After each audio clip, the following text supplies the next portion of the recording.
Well, welcome to Barston. We've come on one of the early pegs today just to demonstrate fishing the method feeders at distance and how to set up and what tactics to use so you can get to that distance easily and obviously take advantage of features like that bridge out in front of me. First chuck, I've got one on. We surprised the man who was walking over the bridge. I don't think he was expecting a method feeder to drop by his feet, but feels like a good fish. Let's get this one in the net and I'll talk you through my tactics.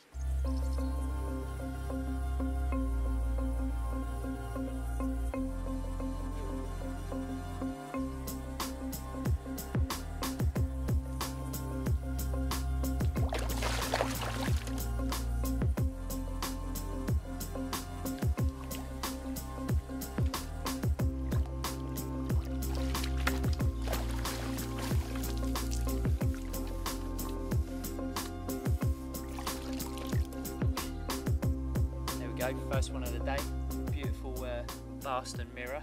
Give a good little fight, and they do go well in this shallow water. Let's get him back and hopefully we'll catch a few more.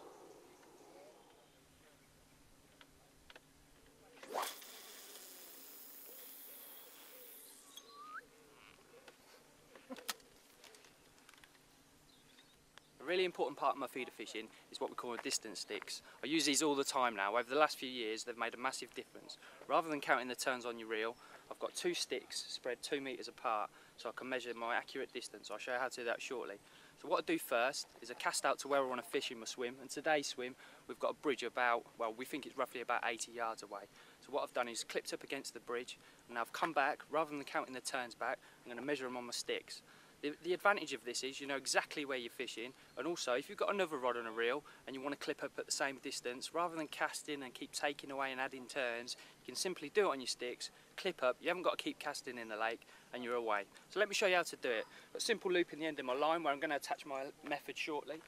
Put it over one side of the sticks, just put it towards the bottom, and then all I do, the sticks are 2 metres apart, I just wind down to the first stick, put my anti-reverse on, so I'm not doing it on my clutch, so there's no pressure on the line, and then I simply just count the turns. So we go over the sticks, so that counts as 1, 2, 3, 4, and so on. So for today's session we're fishing 38 turns on the sticks, so by doubling that, because the sticks are 2 metres apart, you know exactly how far you're fishing. So I'll get my next rod, I'll just count 38 turns on the rod, and then we know we're exactly in the same place. It's a much better way of doing it, much simpler, and you haven't got to keep casting in the lake either to find that distance and disturbing the fish.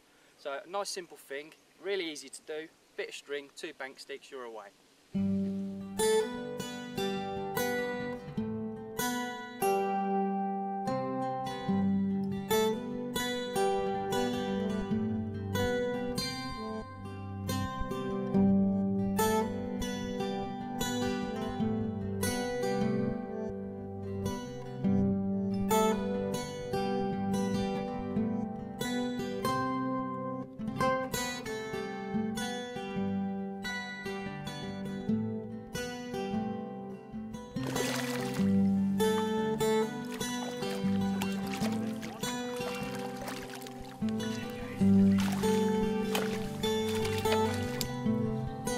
Nice F1, about 2.5 pounds. They're quite big in here, so you don't mind catching a few of the matches, and they give a good account for themselves as well. I'll get him in the net and hopefully we'll get a bigger pull next time.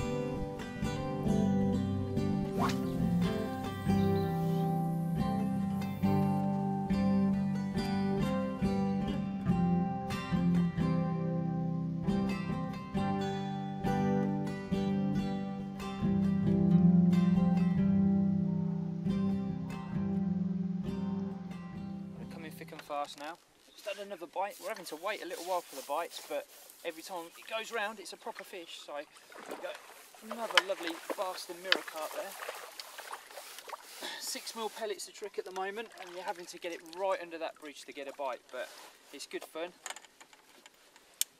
Get a little snapshot of this one, and then we'll get back out there, hopefully catch a few more. There he is, absolute beauty. A question we get asked a lot is, how do you prepare your pellets for your method feeder? Well, I'll show you how I do mine. I basically use the 2mm dynamite baits carp pellets. Literally, I put the full bag in a 3-point bait box, fill that to the top, and then what I call flood them in water. So literally fill it with water so it's overflowing, so every pellet is submerged in the water. What I do, once they're all damp and that, I leave them for 2 minutes, and then once the 2 minutes is over, literally tip the excess water off. Probably lose a few pellets here, but don't worry too much. So you want as much water off as possible.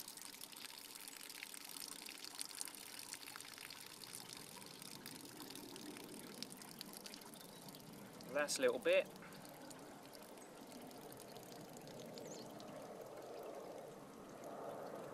Right, once that is done, rather than leave the pellets in the bait box, I want to let them air out for half an hour. So I get one of my buckets, literally just tip them in the bucket, give them a good shake around, and then just leave them for half an hour, just standing for half an hour. That way they can take on all the air they need to do, and they've got time to dry out a little bit. And I'll show you in a few minutes how they will look. Well, there you go, half hour's gone. As you can see, pellets are perfectly tacky, sticking together, nice, perfect for moulding around the method. I've also done a kilo of my favourite ground bait, Ringer's Original, just as backup. Sometimes I like to swap between pellets and ground bait on the feeder. Sometimes you've got a lot of smaller fish like F1s and that, ground bait's a better option. I'm going to start on pellets, hopefully catch some better carp on that, but we've got the options to swap as well. Another little key, just one thing I do like to do, more for when I'm fishing deeper water or a pressured water, is add a little bit of this. This is a new mainline stick mix liquid. A lot of match anglers are getting onto this now. It's basically for stick bags for carp anglers to stick their mixes together. But a little squirt in your pellets, literally just a little rub over there. Give it a good mix in. Just makes your pellets a little bit more tacky, but it's a nice and even mix. Powder mixes tend to clog up the pellets and make them into little clumps, whereas this nice liquid mix will just add a little bit of flavour and a little bit of stickiness to your pellets. So there you go, got a perfect, lovely smells. A cell smelling bait which you can use on the method, and your pellets will still break down nice and evenly. There you go, another one in the net, nice Boston F1. Really pulled the rod around that one. I thought it was going to be a decent carp, but fight well, lovely little fish. Let's get him in the net and let's get back out there.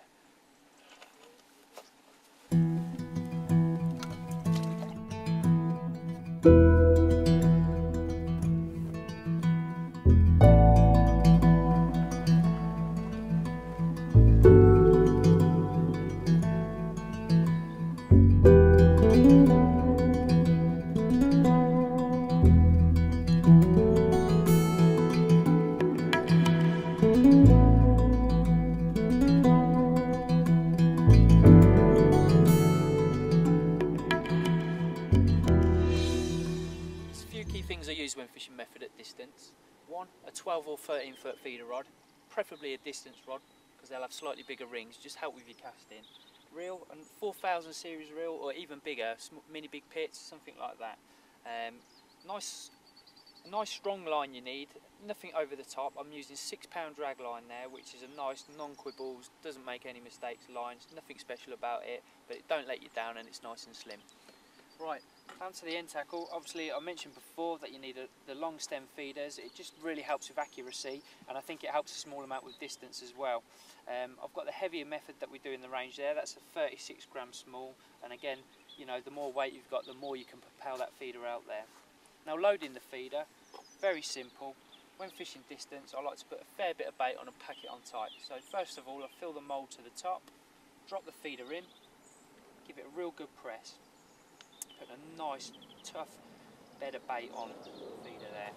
Take the excess off from around the edges, then I'll half fill the feeder again, and I'll get my hook bait and drop it in, just in the thickest part of the mould. Fold it over again, give it another good press, and there you go. feeder's ready to go now. It's fully loaded. I like it to be nice and stiff on the feeder because you're casting the distance. You don't want the wind or the power going through the feeder as it's going through the air to interfere with that bait coming off the feeder.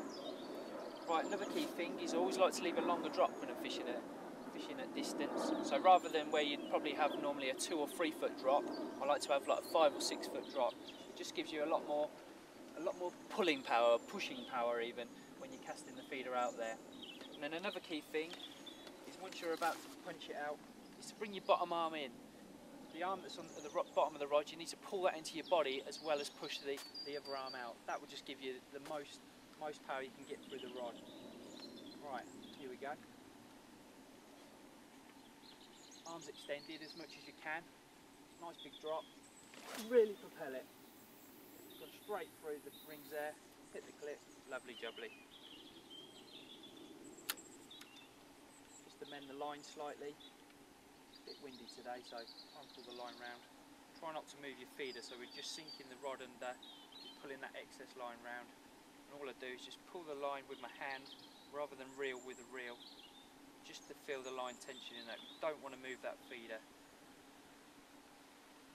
Hopefully in a few minutes we should have a fish on the end.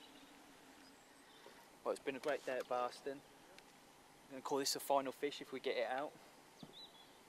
It's wrestling with me under that bridge out there. It's been a great day. We've caught some F1s, a few nice carp.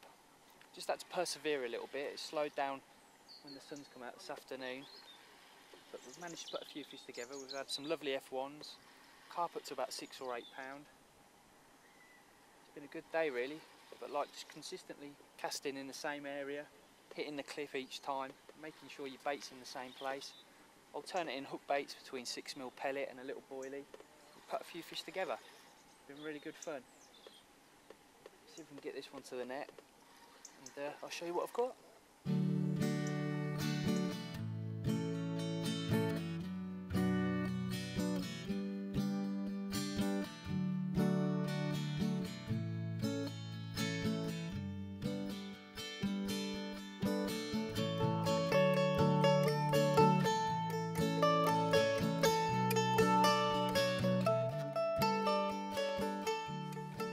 There you go, there's a couple of hours fishing at Barston Lakes. We've got a few nice mirror carp and some big chunky F1s. Try your distance method feeder fishing on your local venues and see how you get on.